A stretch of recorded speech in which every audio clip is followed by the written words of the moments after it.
Hello all departmental அண்டர்டேக்கிங்ஸோட advantages and disadvantages பற்றி நம்ம பார்க்கலாம்.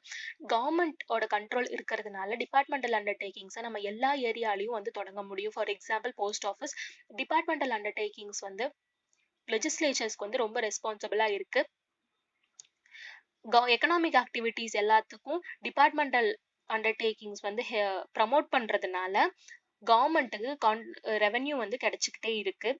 டிபார்ட்மெண்டல் அண்டர்டேக்கிங்ஸ் ஓட ஆடிட் கண்ட்ரோல் எல்லாமே கவர்மெண்ட் பண்றதுனால டிபார்ட்மெண்டல் அண்டர்டேக்கிங்ஸ்ல வந்து எந்த ஒரு மிஸ்யூஸ் ஆஃப் ஃபண்ட்ஸ் நடக்காது. இருந்தாலும் சில லிமிடேஷன்ஸ் வந்து இருக்கு. ஃபார் எக்ஸாம்பிள் இதெல்லாமே பியூரோக்ராட்ஸ் தான் வந்து கண்ட்ரோல் பண்றாங்க. அதனால வந்து எந்த ஒரு ப்ரமோஷன் ஆஃப் எம்ப்ளாயீஸ் எல்லாத்துக்குமே இன்சென்டிவ்ஸ் அந்த மாதிரிலாம் எதுவும் கிடைக்காது. அதுக்கப்புறம் பார்லிமெண்ட்ரி கண்ட்ரோல் வந்து அதிகமா இருக்கு. இதுல ப்ரொஃபஷனல் எக்ஸ்பர்டைஸ் வந்து இல்ல. ஃப்ளெக்சிபிலிட்டியும் வந்து இருக்காது. அதனால கவர்மெண்ட் வந்து ரொம்ப இன்டர்வீன் பண்றதுனால. Thank you.